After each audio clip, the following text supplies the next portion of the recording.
Hello, ഞാനേ എൻ്റെ കഴിഞ്ഞ 6 വർഷക്കാലം ഞാൻ എന്ത് ചെയ്തു എന്നുള്ള കാര്യമാണ് സംസാരിക്കാൻ പോകുന്നത് കേട്ടോ. 2019 മുതൽ 2024 വരെയാണ് ഞാൻ കൂട്ടുന്നുള്ളൂ. 6 വർഷം. 2025 ഞാനിതിൽ കൂട്ടുന്നില്ല. ഓക്കെ. അപ്പോൾ ഈ 6 വർഷം ഞാൻ എന്ത് ചെയ്തു എന്നുള്ള കാര്യം ഞാൻ പറയാം. എങ്ങനെ ഞാൻ ഈ 6 വർഷം ഉപയോഗിച്ചു എൻ്റെ ലൈഫിൽ എന്നുള്ള കാര്യമാണ് ഞാൻ സംസാരിക്കാൻ പോകുന്നത്. വീഡിയോ കംപ്ലീറ്റ് വാച്ച് ചെയ്യുക. കഴിഞ്ഞ 6 വർഷവും ഈ 6 വർഷവും ഏറ്റവും ഇമ്പോർട്ടൻ്റ് ആയിട്ടുള്ള ഒരു വർഷമായിരുന്നു. വളരെ പ്രധാനപ്പെട്ട വർഷം എന്ന് പറയാം. ട്രാൻസ്ഫോർമേഷൻ്റെ ഫസ്റ്റ് സ്റ്റേജ് ആയിരുന്നു. First stage two the end എന്ന് തന്നെ പറയാം. എൻഡ് നമുക്ക് പറയാൻ പറ്റില്ല, എന്നാലും ട്രാൻസ്ഫോർമേഷൻ സ്റ്റേജ് ആയിരുന്നു എന്ന് പറയാം. ഒരു മനുഷ്യൻ ആരുടെയും സഹായമില്ലാതെ ഒറ്റയ്ക്ക് എങ്ങനെ സർവൈവ് ചെയ്യാം എന്നുള്ള സംഭവം പഠിച്ചത് 6 വർഷം കൊണ്ടാണെന്ന് എനിക്ക് അഭിമാനത്തോടു കൂടി പ്രൗഡായിട്ട് പറയാൻ പറ്റും നിങ്ങളുടെ മുന്നിൽ. അതായത് ഒരു മനുഷ്യൻ്റെ ലൈഫിൽ ഒറ്റ ചോദ്യം, ഡു ഓർ ഡൈ എന്നൊരു ക്വസ്റ്റ്യൻ. ഇത് നിങ്ങൾ എവിടെയും കേട്ടിട്ടുണ്ടോ എന്നാൽ പറഞ്ഞുതരാം. മഹാത്മാഗാന്ധി ക്വിറ്റ് ഇന്ത്യ മൂവ്മെൻറ്റിൽ പറഞ്ഞിട്ടുള്ള ഒരു സ്ലോഗനാണ് ഡു ഓർ ഡൈ. ചെയ്യുക അല്ലെങ്കിൽ മരിക്കുക. ഫ്രീഡം കിട്ടാൻ വേണ്ടി, സ്വാതന്ത്ര്യം കിട്ടാൻ വേണ്ടി സമയത്ത്, ക്വിറ്റ് ഇന്ത്യ മൂവ്മെൻറ്റ് സമയത്താണ് പറഞ്ഞത്. നിങ്ങൾ ഒന്നെങ്കിൽ ചെയ്യുക അല്ലെങ്കിൽ നിങ്ങൾ മരിക്കുക. പക്ഷേ ചെയ്ത് കാണിച്ചു അല്ലേ, ഇൻഡിപെൻഡൻസ് കിട്ടി, ചെയ്ത് കാണിച്ചു. അതാണ് ഈ ചോദ്യം തന്നെയായിരുന്നു എൻ്റെ മുന്നിലുണ്ടായിരുന്നത്, ഡു ഓർ ഡൈ. ഡു എന്ന് പറഞ്ഞാൽ നമുക്ക് ചെയ്യാം, വട്ടവർ നമ്മുടെ മുന്നിൽ ഒരുപാട് സ്ട്രഗിൾസ് കാണും. അതിനൊക്കെ നമ്മൾ ഓവർകം ചെയ്തിട്ട് അത് സക്സസ്സിലോട്ട് എത്തുക. അല്ലെങ്കിൽ മരിക്കുക, 5 പൈസ ചിലവില്ല, മരിച്ചാൽ മതി, പിന്നെ നമ്മളൊന്നും പറയണ്ടല്ലോ അല്ലേ. യെസ്, ഇതിൽ ജീവിക്കുക എന്ന് പറഞ്ഞു കഴിഞ്ഞാൽ പ്രയാസമാണ്, ഒരുപാട് പ്രയാസമാണ്. ഒരുപാട് മുള്ളുകളോട് നമ്മൾ നടന്നു പോകേണ്ടി വരും അല്ലേ. ഒരുപാട് മുള്ളുകൾ എന്ന് വെച്ച് കഴിഞ്ഞാൽ ലൈഫിലുള്ള സ്ട്രഗിളും കാര്യങ്ങളും നമ്മൾ ഓവർകം ചെയ്ത് പോകേണ്ടി വരും അല്ലേ. അപ്പോൾ ഇത് പ്രയാസമുള്ള സംഭവമാണ്. മരിക്കുക എന്ന് പറഞ്ഞാൽ ഒരു പ്രയാസമില്ല, ഈസിയാണ് അല്ലേ. ഞാനെടുത്തത് നമ്മളെ ലൈഫ് നമുക്ക് ദൈവം തന്നൊരു അനുഗ്രഹമാണ്. നമ്മുടെ ജീവിതം എന്ന് വെച്ച് കഴിഞ്ഞാൽ ദൈവം നമുക്ക് തന്ന വലിയൊരു അനുഗ്രഹമായിട്ടാണ് കാണേണ്ടത്. അത് പ്രയാസമായാലും സന്തോഷമാണെങ്കിലും ആ ജീവിതത്തെ നമ്മൾ മരണം വരെ കൊണ്ടുപോകണം. മരിക്കുക എന്ന് പറഞ്ഞു കഴിഞ്ഞാൽ നമുക്ക് ജീവൻ തന്ന ദൈവമാണ്, ആ ദൈവം തന്നെ ജീവൻ എടുക്കുന്നതാണ് നല്ലത്, നമ്മളായിട്ട് അവസാനിപ്പിക്കരുത് എന്നൊരു തിയറിയാണ് എൻ്റേത്. അതുകൊണ്ട് ഡു, ചെയ്യുക, ചെയ്ത് കാണിക്കുക. ലൈഫ് നമ്മൾ ജീവിക്കുക, അത് എന്ത് സിറ്റുവേഷൻ ആണെങ്കിൽ ജീവിച്ച് മരിക്കുക എന്ന സംഭവമുണ്ട്. ആ സിറ്റുവേഷൻ തന്നെ ഞാൻ എടുത്തിട്ടുള്ള ലൈഫിൽ. അതുകൊണ്ട് ഞാൻ ജീവിച്ചു, ഐ ഡു ഇറ്റ് എന്ന് തന്നെ പറയാൻ പറ്റും. അത് എനിക്ക് സ്ട്രഗിളിലൂടെ പോകണ്ട, എനിക്ക് അനുഭവിക്കണ്ട, എനിക്ക് സഫർ ചെയ്യേണ്ട എന്ന് ആഗ്രഹിക്കുന്ന ആൾക്കാരും മരിക്കുന്നു, സൂയിസൈഡ് ചെയ്യുന്നു. ഓക്കെ, അപ്പോൾ ആ ലോജിക്കിനോട് എനിക്ക് ഒട്ടും താല്പര്യമില്ല. നമ്മൾ ചെയ്ത് കാണിക്കുക. സക്സസ് ആണെങ്കിലും ഫെയിലിയർ ആണെങ്കിലും ചെയ്ത് കാണിക്കുക. പക്ഷേ ഒറ്റൊരു കാര്യത്തിൽ വിശ്വാസമാണ്, സെൽഫ്. നമ്മൾ കറക്റ്റായിട്ട് കാര്യങ്ങൾ ചെയ്തു കഴിഞ്ഞാൽ വിജയം ഉണ്ടാകുന്നുള്ള കാര്യം നമ്മൾ 100% വിശ്വസിച്ച് ചെയ്യുക കാര്യങ്ങൾ. ആ വിശ്വാസം നമ്മുടെ ഉള്ളിൽ എപ്പോഴും വേണം, എന്നാൽ സക്സസ് ആണ്. ഓക്കെ, അപ്പോൾ മറ്റുള്ള കാര്യങ്ങളോട്ട് പോവുകയാണെങ്കിൽ, എൻ്റെ 6 വർഷത്തെ കാര്യങ്ങളോട്ട് പോവുകയാണെങ്കിൽ, അതിൻ്റെ കാര്യം പറയുകയാണെങ്കിൽ, it is very hard process എനിക്ക് പറയാൻ പറ്റും. വളരെ ഹാർഡായിട്ടുള്ള പ്രോസസ്സാണ്. ഒരു മനുഷ്യൻ സഹായിക്കാതെ ഇല്ലാതെ ഞാനിവിടെ വരെ എത്തിയത് എൻ്റെ സ്വന്തം സെൽഫ് കോൺഫിഡൻസ് കൊണ്ട് മാത്രമാണെന്ന് എനിക്ക് ഉറപ്പായിട്ട് മുന്നിൽ ഇങ്ങനെ പറയാൻ പറ്റും. എനിക്ക് മര്യാദയ്ക്ക് സംസാരിക്കാൻ പോലും അറിയാത്ത ഒരാളാണ് ഞാൻ. എന്നെക്കുറിച്ച് പറയുകയാണെങ്കിൽ ഞാൻ എന്ന വ്യക്തി സീറോ എന്ന് പറയാൻ പറ്റും. സീറോ ആയിട്ടുള്ള ഒരാളായിരുന്നു. വട്ടപൂജ എങ്ങനെയാണ്, ശൂന്യല്ലേ, അതുപോലെയായിരുന്നു ഞാൻ. എനിക്കൊരു മനുഷ്യന്മാരോട് സംസാരിക്കാൻ അറിയില്ലായിരുന്നു. വീട് അല്ലെങ്കിൽ അതുമായി ബന്ധപ്പെട്ടൊരു ലോകം മാത്രമായിരുന്നു എനിക്കുണ്ടായിരുന്നത്. ഒരു മനുഷ്യരോട് ഞാൻ സംസാരിക്കാറില്ല. യാതൊരു സ്കില്ല് എനിക്കുണ്ടായിരുന്നില്ല, ഒരു സ്കില്ലും എനിക്കുണ്ടായിരുന്നില്ല. അവിടെ ഞാൻ വട്ടപൂജയായിരുന്നു, വട്ടപൂജ്യം. അപ്പോൾ ഈ സ്കില്ലൊക്കെ ഞാൻ എങ്ങനെ ഉണ്ടാക്കി എന്ന ചോദ്യത്തിന് 10 വർഷക്കാലം ഞാൻ എന്തൊക്കെ ചെയ്യണം എന്നുള്ളൊരു ലിസ്റ്റ് ഞാൻ പ്രിപ്പയർ ചെയ്തു മൈസെൽഫ്. വേറെ എവിടെയല്ല, എൻ്റെ മനസ്സിൽ തന്നെ ഞാൻ പ്രിപ്പയർ ചെയ്ത്. ഓക്കെ, ആദ്യമായിട്ട് ചെയ്യേണ്ട കാര്യം എന്താ? I want to make money, പൈസ ഉണ്ടാക്കണം. എന്തിന്? എൻ്റെ ട്രീറ്റ്മെൻറ്റ്, എൻ്റെ സർജറി വേണ്ടേ? അപ്പോൾ ഇതിന് എന്തൊക്കെ ചെയ്യാൻ പറ്റുമോ അതൊക്കെ ചെയ്യാൻ ഞാൻ ഉദ്ദേശിച്ചു. അങ്ങ് അറ്റം വരെ പോകണം, എന്ത് ജോലിയും ചെയ്യണം എന്നുള്ള ഒരു കോൺഫിഡൻസ്. ആരുടെയും സഹായം ചോദിക്കേണ്ട. സർജറി കാര്യങ്ങൾ ഞാൻ സെൽഫായിട്ട് ചെയ്യണം എന്ന് തന്നെ എനിക്ക് ആഗ്രഹം ഉണ്ടായിരുന്നു. ട്രീറ്റ്മെൻറ്റ് ഞാൻ തന്നെ ചെയ്യണം എന്ന് എനിക്ക് ആഗ്രഹം ഉണ്ടായിരുന്നു. ആരും സഹായം വേണ്ട. അപ്പോൾ അതുകൊണ്ട് ഏത് അങ്ങേ അറ്റം വരെ പോയാലും ഇത് സംഭവം പോസിറ്റിവിറ്റിയാണ്. പോസിറ്റിവിറ്റി, എന്തിനും പോസിറ്റീവായിട്ട് കാണാവുന്ന സംഭവം എന്ന് വെച്ച് കഴിഞ്ഞാൽ നമ്മൾ സൊസൈറ്റിയിൽ ഒറ്റപ്പെട്ട് ജീവിക്കുന്നു, ഇങ്ങനെ ആയി മാറിയൊരു വ്യക്തിയാണ്. അതുകൊണ്ട് മറ്റുള്ള ആൾക്കാർ എന്ത് പറഞ്ഞാലും ഇതിൽ കൂടെ കേട്ട് ഇതിൽ കൂടെ വിടുക എന്നൊരു സംഭവമുണ്ട്. അത് അങ്ങനെ ഒരു പോസിറ്റിവിറ്റി മൈൻഡ് ഉണ്ടാക്കിയെടുത്തു. നമുക്ക് ഒരുപാട് സങ്കടങ്ങളുണ്ട്, എനിക്ക് ഒരുപാട് സങ്കടങ്ങളുണ്ട്. ആ സങ്കടത്തെ മറികടക്കാൻ ഞാൻ പോസിറ്റിവിറ്റി ഉണ്ടാക്കിയെടുത്തു തന്നെ പറയാം. പോസിറ്റീവായിട്ട് എടുത്തു എല്ലാ കാര്യത്തെയും. അതാണ് ഞാൻ പിന്നെ ചെയ്തിട്ടുള്ള കാര്യം. ഇമ്പോർട്ടൻ്റ് ആയിട്ടുള്ളൊരു കാര്യമാണ്, ഏറ്റവും ഇമ്പോർട്ടൻ്റ് കാര്യം സെൽഫ് ലവ്. ഞാൻ എന്നെ തന്നെ സ്നേഹിക്കാൻ തുടങ്ങി. ഞാനാണ് എനിക്ക് ഇമ്പോർട്ടൻറ്റ്, ഞാൻ എന്നെ തന്നെ ഇഷ്ടപ്പെട്ടു, എന്നെ തന്നെ സ്നേഹിച്ചു തുടങ്ങി. അതാണ് ഏറ്റവും ഇമ്പോർട്ടൻ്റ് ആയിട്ട് എല്ലാവരും ചെയ്യേണ്ട ഒരു കാര്യം. ഓക്കെ, അപ്പോൾ നമുക്ക് ഓരോ കാര്യങ്ങളും നമുക്ക് ചെയ്യാൻ തോന്നും, നമുക്ക് എത്തിപ്പെടാൻ തോന്നും. മനസ്സിലായോ? ലവുമായി ബന്ധപ്പെട്ട് പറയുകയാണെങ്കിൽ ഇത് കുറേ ആൾക്കാർക്കുള്ള സംഭവമാണ്, കുറേ ആൾക്കാർക്ക് ഇല്ലാത്ത സംഭവമാണ്. ഈ ഇല്ലാത്ത ആൾക്കാർ എപ്പോഴും അവിടെ കഷ്ടകാര്യങ്ങൾ മാത്രമേ സംസാരിക്കുള്ളൂ. എടാ എനിക്ക് അതില്ലടാ, എടാ എനിക്ക് ഇതില്ലടാ, ഞാൻ ഇങ്ങനെയാടാ, ഞാൻ അങ്ങനെയാടാ, ഞാൻ ഇങ്ങനെ ദുരിതത്തിലാടാ, പൈസ ഇല്ലടാ, ഈ നെഗറ്റിവിറ്റി മാത്രമേ അവർ പറയത്തുള്ളൂ. ഒരിക്കലും നിങ്ങൾ നിങ്ങളുടെ നെഗറ്റീവ് കാര്യങ്ങൾ സംസാരിക്കരുത്. നിങ്ങൾക്ക് അതില്ല ഇതില്ല എന്ന് പറയാൻ പാടില്ല. എസ്പെഷ്യലി പൈസയുടെ കാര്യം, ജോലിയുടെ കാര്യം. ഞാൻ എപ്പോഴും കണ്ടിട്ടുണ്ട് ഈ ആൾക്കാർ ഇത് മാത്രമേ സംസാരിക്കുള്ളൂ. എടാ എനിക്ക് കഷ്ടകാരടാ, പൈസ ഇല്ലടാ, ജോലി ഇല്ലടാ, വർക്കില്ലടാ. ഒരിക്കലും നിങ്ങൾ പറയരുത്. ഓക്കെ, നിങ്ങളൊരു കാര്യം മനസ്സിലാക്കുക, ഇതൊന്നും അല്ലാതെ ഈ വട്ടപൂജ്യത്തു നിന്നാണ് ഞാൻ വന്നത്. വട്ടപൂജ്യത്തു നിന്ന് ഇപ്പം ഞാൻ വർക്ക് ചെയ്യുന്നത് ഒരു MNC കമ്പനിയിലാണ്. ഈ MNC കമ്പനിയിൽ ഞാൻ എൻ്റെ കൂടെ വർക്ക് ചെയ്യുന്ന കൊളീഗ്സിൻ്റെ കൂടെ ഇരിക്കുമ്പോൾ എൻ്റെ കൊളീഗ്സൊക്കെ ഹൈ പ്രൊഫൈൽ എന്ന് പറയാം, ഹൈ പ്രൊഫൈൽ ഫാമിലിയാണ്. അവിടെയൊക്കെ ഫാമിലി ബാക്ക്ഗ്രൗണ്ട് എടുക്കുകയാണെങ്കിൽ സത്യം പറഞ്ഞു കഴിഞ്ഞാൽ ഞാൻ അവിടെ അവിടെ ഇരിക്കേണ്ട ഒരാളല്ല എന്ന് എനിക്ക് തോന്നാറുണ്ട്. എല്ലാം IIT NIT, ഒരുപാട് MBAക്കാർ, ഒരുപാട് IT BTech പ്രൊഫഷണൽസ്, അതുപോലെ തന്നെ ഫാമിലി എടുത്ത് നോക്കുകയാണെങ്കിൽ എല്ലാം ഹൈ ക്ലാസ് ഫാമിലീസാണ്. ഹൈ ക്ലാസ് ഫാമിലി ആയിട്ടുള്ള ഒരുപാട് കൊളീഗ്സിൻ്റെ കൂടെ ഞാൻ ഇരിക്കുമ്പോൾ ഞാൻ ചിന്തിക്കും ഞാനിവിടെ ഇരിക്കേണ്ട ആളല്ലാണ് പലപ്പോഴായിട്ട്. കാരണം ഞാൻ കടന്നു വന്ന സ്റ്റേജുകൾ എവിടുന്ന് ഞാൻ തുടങ്ങി, വട്ടപൂജ എന്ന് തുടങ്ങിയ ആളാണ്. അവിടെ അടുത്തിരിക്കാൻ സത്യം പറഞ്ഞാൽ എനിക്ക് ഇപ്പോഴും ചെറിയൊരു ഇതുണ്ട് ഉള്ളിൽ. പക്ഷെ ഞാൻ ഇരിക്കൂട്ടോ. കാരണം എന്താ, നമ്മളുള്ളൊരു കോൺഫിഡൻസ് ഉണ്ട്, നമ്മൾ എലിജിബിളാണ്. എലിജിബിൾ എന്ന സംഭവം നമ്മളവിടെ ഇരിക്കാൻ എലിജിബിളാണ്. കാരണം നമ്മൾ അവർ ചിലപ്പോൾ അവർ ഫിനാൻഷ്യലി ഓക്കെ ആയിരിക്കും, വെൽ സെറ്റിൽഡാണ്.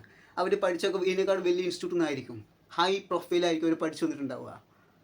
പക്ഷേ ഞാൻ എലിജിബിളാണ്. എന്തുകൊണ്ട്? ഞാനും അത്രയും വലിയ ഇൻസ്റ്റിറ്റ്യൂട്ടിൽ നിന്നോ അല്ലെങ്കിൽ അവർ പഠിച്ച അത്രയും വലിയ സംഭവത്തിനോ അല്ലെങ്കിൽ കൂടി നമ്മളും അവിടെ എത്തിപ്പെട്ടു. നമ്മളും പല സ്ട്രഗിളും കഴിഞ്ഞ് നമ്മളവിടെ എത്തിയിട്ടുണ്ട്. അവരെ കൂടെ ഇരിക്കാൻ എത്തിയിട്ടുണ്ട്.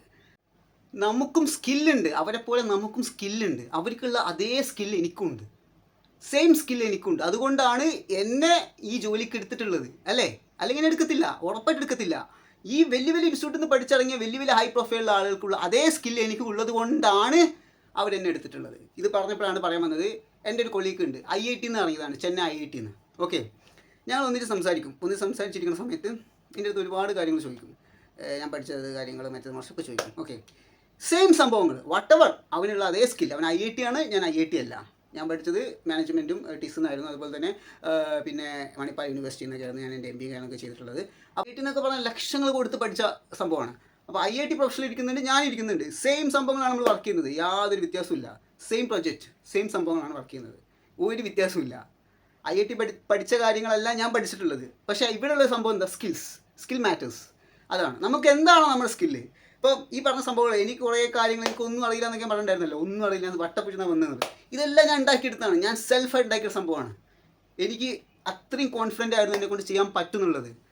ഏറ്റവും റിസ്ക് വഴിയിലൂടെ പോയിട്ട് തന്നെ ചെയ്യണം എന്നുള്ളത് എനിക്ക് ആഗ്രഹം ഉണ്ടായിരുന്നു. ഏറ്റവും റിസ്ക് ഉള്ള വഴിയിലൂടെ പോയിട്ട് തന്നെ നമുക്ക് അച്ചീവ് ചെയ്യണമെന്ന് എൻ്റെ ഏറ്റവും വലിയ ഡ്രീമായിരുന്നു. എനിക്ക് ഈസി മെത്തേഡ് വേണ്ട, എനിക്ക് ഈസി വഴികളെ എനിക്ക് ഇഷ്ടമല്ല സത്യമായിട്ടും. ഏറ്റവും ഹൈ ആയിട്ടുള്ള ടഫായിട്ടുള്ള വഴി കൂടെ പോവുക, ചെയ്യുക. മൾട്ടി ടാസ്കിങ് അത് അടുത്ത സംഭവം. എനിക്ക് മിക്ക ആൾക്കാർക്കും ഇഷ്ടമുള്ള സംഭവമാണ് മൾട്ടി ടാസ്കിങ്. അതായത് എല്ലാവർക്കും ഇങ്ങനെ ഫ്രീ ടൈം വേണം, ഫ്രീ ടൈം ആഗ്രഹിക്കുന്ന ആൾക്കാരാണ്. അല്ലെങ്കിൽ ഒരു ജോലി മാത്രം മതി, ഒന്നും ചെയ്യേണ്ട. പക്ഷേ ഞാൻ ആഗ്രഹിക്കുന്നത് മൾട്ടി ടാസ്കിങ്. എനിക്ക് ഒറ്റ ടൈം ഒരുപാട് ടാസ്കുകൾ ചെയ്തുകൊണ്ടിരിക്കാനാണ് ഇഷ്ടം, ഒരുപാട് ടാസ്കുകൾ. പല ആൾക്കാരും അത് നെഗറ്റീവ് പറയുന്നത്, അതായത് പോസിറ്റീവ് പറയും. പക്ഷേ എനിക്ക് അതൊരു പോസിറ്റീവ് കാര്യമാണ് മൾട്ടി ടാസ്ക് എന്ന് പറഞ്ഞ സംഭവം. ഞാൻ അറ്റ് എ ടൈം പല സംഭവത്തിൽ എൻഗേജ്ഡാണ്. സോ എൻ്റെ ലൈഫിൽ പലക്കാരും ചോദിക്കാറുണ്ട് ഫ്രീ ടൈം ഇല്ലേ? സത്യം പറഞ്ഞാൽ ഫ്രീ ടൈം എനിക്ക് ഇഷ്ടമല്ല. ഉറങ്ങാനുള്ള സമയം മാത്രമേ ഞാൻ ആഗ്രഹിക്കുന്നുള്ളൂ. മിക്കപ്പോഴും എൻഗേജ്ഡ് ആയിരിക്കാനാണ് ഞാൻ ആഗ്രഹിക്കുന്നത്. അതുകൊണ്ട് മൾട്ടി ടാസ്കിങ് കാര്യങ്ങൾ ചെയ്ത് ഇരിക്കാൻ ഞാൻ ആഗ്രഹിക്കുന്നു. അതിനിപ്പോൾ ജോലി അല്ലെങ്കിൽ what ever other things. Okay, ഉണ്ടാക്കിയിട്ടുള്ള സ്കില്ലുകളാണ്, ഞാൻ ഹാർഡ് വർക്ക് ചെയ്ത് കഷ്ടപ്പെട്ട് ഉണ്ടാക്കിയിട്ടുള്ള സ്കില്ലുകളാണ് ഈ 6 വർഷം കൊണ്ട്. ഒരുപാട് ഞാൻ ഇതിന് വേണ്ടിയിട്ട് സർട്ടിഫിക്കേഷൻ കോഴ്സുകൾ ചെയ്തിട്ടുണ്ട്, ഒരുപാട് പഠിച്ചിട്ടുണ്ട്. അങ്ങനെയാണ് ഓരോ സ്കില്ലും ഞാൻ ഉണ്ടാക്കിയെടുത്തിട്ടുള്ളത്. ഓക്കെ, പിന്നെ പറയുകയാണെങ്കിൽ എൻ്റെ വീട്ടിൽ എനിക്ക് ലാപ്ടോപ്പ്, എൻ്റെ ബ്രദർ എനിക്ക് ലാപ്ടോപ്പ് തന്നിട്ടുണ്ടായിരുന്നു, എൻ്റെ മൂത്ത ബ്രദർ. അപ്പോൾ ആ ലാപ്ടോപ്പ് കുറച്ച് കഴിഞ്ഞപ്പോൾ അവൻ തന്നെ വാങ്ങിച്ചു കൊണ്ടുപോയി. അവന് പറഞ്ഞു എനിക്ക് ലാപ്ടോപ്പ് വേണ്ട, അവൻ്റെ കയ്യിൽ നിന്ന് എടുത്തുകൊണ്ടുപോയി.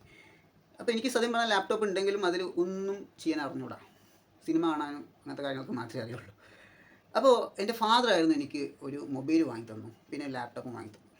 ഓക്കെ, അപ്പോൾ ഈ ഫോണും ഈ ലാപ്ടോപ്പൊക്കെ യൂസ് ചെയ്യുന്നതുകൊണ്ട് ബ്രദറിന് അത്ര വലിയ ഇഷ്ടമുണ്ടായിരുന്നില്ല. എൻ്റെ മൂത്ത ബ്രദറിന് അവന് വലിയ താല്പര്യമില്ല ഞാൻ ഫോൺ യൂസ് ചെയ്യുന്നതും ലാപ്ടോപ്പ് യൂസ് ചെയ്യുന്നത്. അതുകൊണ്ട് ഫാദറിന് സ്നേഹം തോന്നി വാങ്ങി തന്ന ഒരു ലാപ്ടോപ്പും ഫോണൊക്കെയായിരുന്നു ഞാൻ യൂസ് ചെയ്തിട്ടുണ്ടായിരുന്നത്. എന്നാലും ലാപ്ടോപ്പിൽ എനിക്ക് അങ്ങനെ വലിയ കാര്യങ്ങളൊന്നും എനിക്ക് അറിഞ്ഞുകൂടാ എന്തൊക്കെ ചെയ്യേണ്ടതെന്നുള്ള കാര്യങ്ങൾ. നമ്മൾ ചെറിയ ചെറിയ കാര്യങ്ങളൊക്കെ ചെയ്യും, അത്രേ ഉള്ളൂ. അപ്പോൾ ഈ ലാപ്ടോപ്പിൻ്റെ കാര്യങ്ങൾ കൂടി എങ്ങനെ അത് ഓപ്പൺ ചെയ്യണം, അല്ലെങ്കിൽ എന്തൊക്കെയാണ് അതിൽ പ്രോസസ്സ്, എങ്ങനെയാണ് ആ സിസ്റ്റം യൂസ് ചെയ്യുന്നത് എന്നുള്ള കാര്യം ഒന്നും എനിക്ക് അറിഞ്ഞുകൂടാ. ഇപ്പോൾ ഈ MNC കമ്പനിയിൽ എനിക്ക് പറയുകയാണെങ്കിൽ ഞാൻ 24 hours ഇല്ല, എനിക്ക് 9 hours വർക്കുള്ളൂ. 9 hours ഞാൻ വർക്ക് ചെയ്യുന്നത്, അത് ഡെയിലി ബേസ് ഞാൻ അല്ലെങ്കിൽ 9 to 10 എന്ന് പറയാം, 9 to 10 hours ഞാൻ വർക്ക് ചെയ്യുന്ന സിസ്റ്റത്തിലാണ്.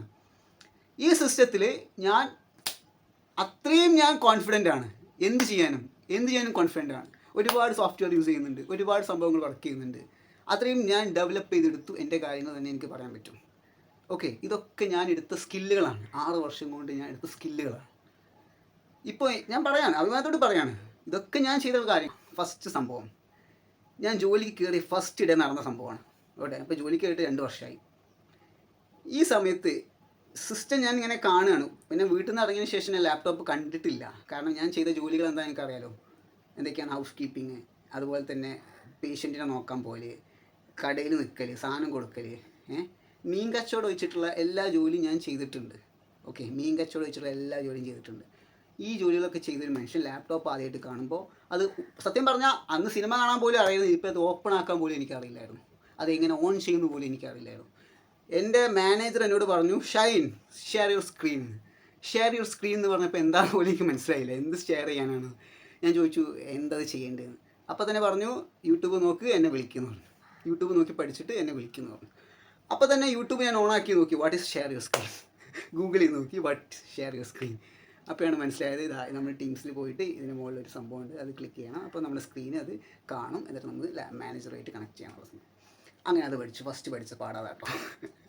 അപ്പോൾ അങ്ങനെ ഓരോന്നായിട്ട് ഞാൻ ഇമ്പ്രൂവ് ചെയ്തെടുത്തു, എന്നെ തന്നെ ഞാൻ മാറ്റിയെടുത്തു എന്ന് പറയാം.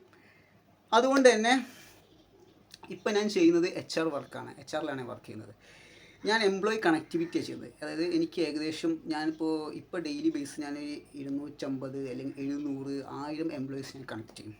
ഈ കണക്ട് ചെയ്യുന്നതെല്ലാം ഇവിടെ salary rejection based, bank details based, അല്ലെങ്കിൽ അതുപോലെ തന്നെ അവരുടെ ഇൻഷുറൻസ് ബേസ്ഡ് ആയിട്ടുള്ള കുറേ കാര്യങ്ങൾ, ഡിപ്പെൻഡൻസ് ഇഷ്യൂസ്, അങ്ങനെ കുറേ കാര്യങ്ങളായിട്ടുള്ള ക്വയറീസ് വരും. ഇതൊക്കെ ഞാൻ കണക്ട് ചെയ്തുകൊണ്ടിരിക്കുകയാണ്. ഈ കാര്യങ്ങളാണ് ഞാൻ ചെയ്യുന്ന വർക്ക്. അപ്പോൾ ഇത് നമുക്കൊരു പോർട്ടലുണ്ട്, ഈ പോർട്ടലാണ് ഇതൊക്കെ അപ്ഡേറ്റ് ചെയ്യുന്നത്. ഓക്കെ, ഇങ്ങനെ കുറേ വർക്കാണ് ഞാൻ ചെയ്യുന്നത്. ഡെയിലി ബേസിൽ എനിക്ക് ഒരുപാട് കോൾസ് ഉണ്ടാവും. ഇപ്പോൾ ഇന്നലെ തന്നെ ഞാൻ ഏകദേശം 1000-ൻ്റെ അടുത്ത് ഞാൻ കണക്ടിവിറ്റി ചെയ്തു. 1000 ആളുകളെ കണക്ട് ചെയ്യുക എന്ന് പറയുന്നത് ഇറ്റ്സ് നോട്ട് ഈസി. നമുക്ക് അവരെ സിസ്റ്റം ബേസ്ഡ് കണക്ട് ചെയ്യുന്ന അവരുടെ ക്വയറീസ് നമ്മൾ റെസ്പോൺസ് കൊടുക്കണം. So these are the works I am doing daily basis. Plus ഞാൻ അതിന് മുമ്പ് ഡാറ്റ ചെയ്തിട്ടുണ്ടായിരുന്നു, ഡാറ്റ അനലിറ്റിക്സ് ചെയ്തിട്ടുണ്ടായിരുന്നു, അഡ്വാൻസ് എക്സൽ, പിന്നെ പവർ BI. ഇതുപോലത്തെ കുറേ കാര്യങ്ങൾ ഞാൻ വർക്ക് ചെയ്തിട്ടുണ്ട്. അതായത് ഞാൻ HR DNA ടീമിലുണ്ടായിരുന്നു ആദ്യം, ഡൈവേഴ്സിറ്റി ഇൻക്ലൂഷൻ. അപ്പോൾ അതിൽ വർക്ക് ചെയ്തിരുന്നത് ഡാറ്റ അനലിറ്റിക്സ് ആയിരുന്നു. അപ്പോൾ അതിൽ കൗണ്ട് ബേസ്ഡ്, അതായത് ഫീമെയിൽ ഹെഡ് കൗണ്ടും മെയിൽ ഹെഡ് കൗണ്ടും, അങ്ങനെ കുറേ ഹെഡ് കൗണ്ട് ബേസ്ഡ് ആയിട്ടുള്ള റിപ്പോർട്ട്സ് ഉണ്ടാക്കുക. അതുപോലെ തന്നെ അത് എക്സൽ ഉണ്ടാക്കുക, പവർ പോയിൻറ്റ് പ്രസൻറ്റേഷൻ, പിന്നെ ക്യാൻവ, ഇങ്ങനെ കുറേ സംഭവങ്ങൾ. ഇതുപോലത്തെ ഒരുപാട് വർക്കായിരുന്നു ചെയ്തിട്ടുണ്ടായിരുന്നത്. അപ്പോൾ ഞാൻ പവർ BI, അതുപോലെ തന്നെ അഡ്വാൻസ് എക്സൽ, ഇങ്ങനെ സംഭവങ്ങളൊക്കെ എല്ലാത്തിനും സ്കില്ലെടുത്തു. അങ്ങനെയൊക്കെയാണ് എൻ്റെ വർക്ക് കാര്യങ്ങൾ പോയിട്ടുണ്ടായിരുന്നത്. ഫസ്റ്റ് ഓഫ് ഓൾ ഞാൻ ചെയ്തതായിരുന്നു എക്സൽ, പവർ BI, PPT, അങ്ങനെ കുറേ സംഭവങ്ങളൊക്കെ സ്കില്ല് എടുത്തു വന്നു.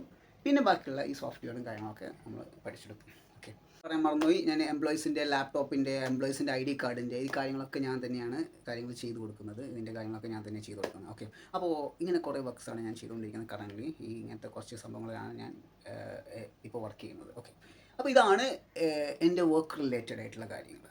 ഓക്കെ, പിന്നെയും കുറേ കാര്യങ്ങൾ ചെയ്യുന്നുണ്ട് കേട്ടോ, ഇൻ ബിറ്റ്വീൻ. ഇപ്പോൾ എനിക്ക് പറയാൻ സമയമില്ലാതാണ്. അപ്പോൾ ഈ കാര്യങ്ങളൊക്കെ ഞാൻ സ്കില്ല് ഉണ്ടാക്കിയെടുത്തു എന്ന് പറയാം. എൻ്റെ സ്കില്ല് പറഞ്ഞാൽ, എനിക്ക് സത്യം പറഞ്ഞാൽ ഒരു ചായ ഇടാൻ പോലും അറിയാത്ത ഒരാളായിരുന്നു ഞാൻ. ഒരു കട്ടൻ കാപ്പി പോലും ഇടാൻ അറിയാത്ത ഒരാളായിരുന്നു ഞാൻ. ഈ കട്ടൻ കാപ്പി ഉണ്ടാക്കാൻ പഠിച്ചത് സത്യം പറഞ്ഞാൽ വീട്ടിൽ നിന്ന് പോകുന്ന കാര്യമാണ്.